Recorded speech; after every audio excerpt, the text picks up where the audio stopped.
ಎಲ್ಲರಿಗೂ ನಮಸ್ಕಾರ. Welcome back to ತತ್ಪಮ ಯೂಟ್ಯೂಬ್ ಚಾನೆಲ್. ಮೊನ್ನೆ ಉಡುಪಿ ಮಂಗಳೂರು ಸ್ಟೈಲ್ನ ಕೋಳಿ ಸುಕ್ಕದ ವಿಡಿಯೋ ಹಾಕಿದ್ದೆವು ಫ್ರೆಂಡ್ಸ್.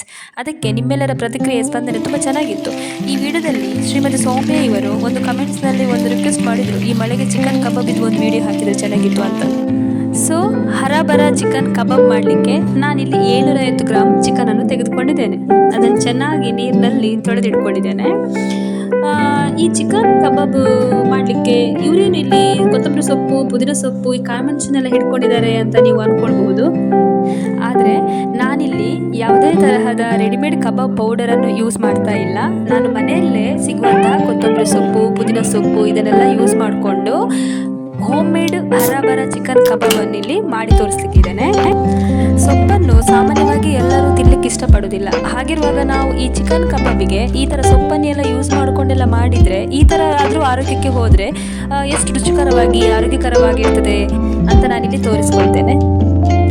ಇಲ್ಲಿ ನಾನೀಗ ಪುದೀನ ಸೊಪ್ಪನ್ನು ಒಂದು ಅರ್ಧ ಮುಷ್ಟಿಯಷ್ಟು ಪುದೀನ ಸೊಪ್ಪನ್ನು ತೆಗೆದುಕೊಂಡಿದ್ದೇನೆ, ಚೆನ್ನಾಗಿ ತೊಳೆದು ಇಟ್ಕೊಂಡಿದ್ದೇನೆ. ಹಾಗೆಯೇ ಕೊತ್ತಂಬರಿ ಸೊಪ್ಪನ್ನು ಒಂದು ಮುಷ್ಟಿ ಆಗುವಷ್ಟು ಹಿಡ್ಕೊಂಡಿದ್ದೇನೆ.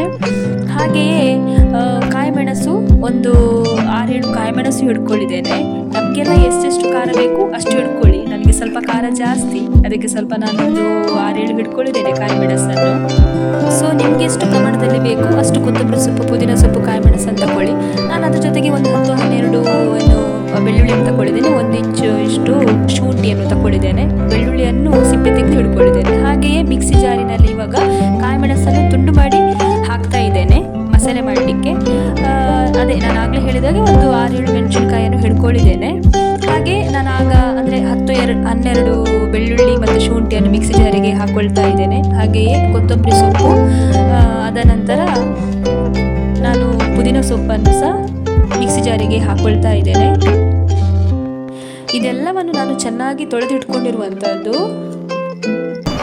ಈಗ ನಾನು ಪುದೀನ ಸೊಪ್ಪನ್ನು ಆ್ಯಡ್ ಮಾಡ್ತಾ ಇದ್ದೇನೆ. ಈ ಪುದೀನ ಸೊಪ್ಪು, ಕೊತ್ತಂಬರಿ ಸೊಪ್ಪು ನಮ್ಮ ಆರೋಗ್ಯಕ್ಕೆ ತುಂಬ ಒಳ್ಳೆಯದು. ಹಾಗೆ ಅದಾದ ನಂತರ ಒಂದು ನಮಗೆ ರುಚಿಗೆ ಬೇಕಾದಷ್ಟು ಉಪ್ಪನ್ನು ಹಾಕ್ಕೊಳ್ತಾ ಇದ್ದೇನೆ. ತದನಂತರ ಮನೆಯಲ್ಲೇ ಆಗಿರುವಂತಹ ನಾವು ಕಾಳು ಮೆಣಸನ್ನು 1 ಸ್ಪೂನಷ್ಟು ಹಾಕ್ಕೊಳ್ತಾ ಇದ್ದೇನೆ ಮಿಕ್ಸಿ ಜಾರಿಗೆ.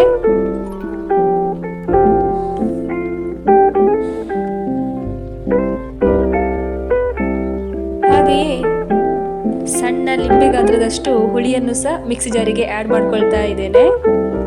ಇದು ನಮ್ಮ ಮನೆಯಲ್ಲಿ ಬೆಳೆದಿರುವಂಥದ್ದು, ಸೊ ಅದಕ್ಕೆ ನಾನು ಸಣ್ಣ ತುಂಡನ್ನು ಹಾಕ್ಕೊಳ್ತಿರುವಂಥದ್ದು. ಹುಳಿ ಜಾಸ್ತಿ ಇದೆ, ಅಂಗಡಿಯಿಂದ ತಂದಿರುವಂಥದ್ದಲ್ಲ. ಹಾಗಾಗಿ ಈ ಉಪ್ಪು ಹುಳಿಯ ಜೊತೆಗೆ ನಾನಿವಾಗ ಅರಶಿನವನ್ನು ಹಾಕ್ತಾ ಇದ್ದೇನೆ. ನೀವು ಅಂದ್ಕೊಳ್ಬೋದು ಇದು ಏನಿದು ಅಂತ. ಇದು ಮನೆಯಲ್ಲೇ ಬೆಳೆಸಿರುವಂತಹ ಅರಶಿನದು ಕೆತ್ತೆಗಳು, ಯಾವ ನಾನು ಪೌಡರ್ ಹಾಕ್ತಾ ಇಲ್ಲ. ಇದು ತುಂಬ ಚೆನ್ನಾಗಿ ಪರಿಮಳ ಸಹ ಇರ್ತದೆ, ಆರೋಗ್ಯಕ್ಕೆ ಸಹ ಒಳ್ಳೆಯದು. ಹಾಕೊಂಡು ಇದೆಲ್ಲವನ್ನು ನಾನು ಮಿಕ್ಸ್ ಜಾರಿಗೆ ಹಾಕಿ ಮಿಕ್ಸ್ ಮಾಡ್ಕೊಳ್ತೇನೆ, ಕ್ರಷ್ ಮಾಡಿ ಇಟ್ಕೊಳ್ತೇನೆ. ಅದಾದ ನಂತರ ನಾನು ಇದೆಲ್ಲ ಮಸಾಲೆಯನ್ನು ನಾನು 750 ಗ್ರಾಮ್, ನಾನು ಆಗ ಹೇಳಿದ್ದೇನೆ ನಿಮಗೆ 750 ಗ್ರಾಮ್ ನಾನು ಚಿಕನ್ ತೆಗೆದುಕೊಂಡಿದ್ದೆ ಅಂತ. ಅದಕ್ಕೆ ನಾನು ಈ ಎಲ್ಲ ಮಸಾಲೆಯನ್ನು ನಾನು ಹಾಕಿದ್ದೇನೆ. ಎಂತ ಹೇಳಿದರೆ, ಇದು ಮಸಾಲೆ ಜೊತೆಗೆ ನಾನು 1-2 ಸ್ಪೂನು ಕಾರ್ನ್ ಫ್ಲೋರನ್ನು ಸಹ ಮಿಕ್ಸ್ ಮಾಡ್ಕೊಂಡಿದ್ದೇನೆ. ಅದಾದ ನಂತರ ಒಂದು ಎಗ್ ಸಹ ಹಾಕಿದ್ದೆ, ಚೆನ್ನಾಗಿ ಮಸಾಲೆ ಚಿಕನಿಗೆ ಚೆಂದ ಅಂಟುಕೊಳ್ಳಿ ಅಂತ. ಮತ್ತು ಉಪ್ಪು ಎಲ್ಲ ರುಚಿಗೆ ತಕ್ಕಷ್ಟು ನೀವು ಹಾಕಿಕೊಳ್ಳಿ. ಅದಾದ ನಂತರ ಒಂದು ಬಾಣಲೆಯಲ್ಲಿ ಒಂದು ಅರ್ಧ ಲೀಟರ್ ಆಗುವಷ್ಟು ಒಂದು ಸನ್ಫ್ಲವರ್ ಆಯಿಲನ್ನು ತೆಗೆದುಕೊಂಡಿದ್ದೇನೆ. ಚೆನ್ನಾಗಿ ಕಾಯಬೇಕದು. ಚೆನ್ನಾಗಿ ಬಿಸಿಯಾದ ನಂತರ ನಾವು ಚಿಕನನ್ನು ಅದರಲ್ಲಿ ಬಿಡಬಹುದು. ನಾನು ತೆಗೆದಿಟ್ಟ ಮಸಾಲೆಯನ್ನು ಚೆನ್ನಾಗಿ ಹಾಕ್ಕೊಳ್ಬಹುದು. ಅದು ಚೆಂದ ಬಿಸಿಯಾದ ನಂತರ ನಾನು ಇದನ್ನೆಲ್ಲ ಈ ಮಸಾಲೆಯನ್ನು ಒಂದೊಂದು ಚಿಕನ್ ಪೀಸನ್ನು ತೆಗೆದು ಅದಕ್ಕೆ ಎಣ್ಣೆಗೆ ಬಿಡ್ತಾ ಇದ್ದೇನೆ. ಇನ್ನೊಂದೇನು ಗೊತ್ತಾ ಫ್ರೆಂಡ್ಸ್, ನಾನು ಇದನ್ನು ಈ ಮಸಾಲೆಯನ್ನು ಒಂದು ಅರ್ಧ ಗಂಟೆ ತೆಗೆದು ಇಟ್ಟಿದ್ದೆ. ಅದಾದ ನಂತರ ನಾನೀಗ ಎಣ್ಣೆಯಲ್ಲಿ ಬಿಡ್ತಾ ಇದ್ದೇನೆ. ನೋಡಿ, ನಿಮಗೆ ಅಂದರೆ ಗೊತ್ತಾಗಬಹುದು, ಯಾವುದೇ ತರಹ ಚಿಕನಿದು ಮಸಾಲೆ ಆ ಎಣ್ಣೆಗೆ ಎಲ್ಲಿ ಸಹ ಬಿಟ್ಟು ಕೊಡಲಿಲ್ಲ. ಅಂದರೆ ಎಲ್ಲ ಚೆಂದ ಆ ಚಿಕನಿಗೆ ಒಳ್ಳೆ ರೀತಿಯಾಗಿ ಅಂಟುಕೊಂಡಿದೆ. ಯಾವುದೇ ಥರದಲ್ಲಿ ಅಲ್ಲಿ ಎಣ್ಣೆಗೆ ಬಿಟ್ಕೊಡಿಲ್ಲ. ಅದು ಚೆನ್ನಾಗಿ ನಾವು ಕಾಯಿಸಬೇಕು. ಹಾಗೆ ಚೆನ್ನಾಗಿ ಅದನ್ನು ಮಗಚಬೇಕು ಎಣ್ಣೆಯಲ್ಲಿ. ನಾನು ಸ್ವಲ್ಪ ಲೋ ಫ್ಲೇಮಲ್ಲಿ ಇಟ್ಟಿದ್ದೆ. ಈಗ ನಮ್ಮ ಚಿಕನ್ ಫ್ರೈ ಆಗಿದೆ ನೋಡಿ, ನೀವು ನೋಡ್ಬೋದು. ನಾನು ಇದನ್ನು ಪ್ಲೇಟಿಗೆ ಹಾಕ್ಕೊಂಡೆ ಇವಾಗ. ಈಗ ನೀವು ನೋಡಬಹುದು ಎಷ್ಟು ಚಂದ ಕಲರ್ಫುಲ್ಲಾಗಿ ಬಂದಿದೆ ಅಂತ. ನಾನದು ಮಸಾಲೆ ಹೇಗೆ ಹಿಡಿದುಕೊಂಡಿದೆ ಅಂತ ಅದನ್ನು ನೋಡಲಿಕ್ಕೆ ನಾನು ತೋರಿಸ್ಕೊಳ್ತಿರುವಂಥದ್ದು. ಈಗ ನೋಡಿ ಅದು ಎಷ್ಟು ಚೆನ್ನಾಗಿ ಬೇಯ್ದಿದೆ ಅಂತ.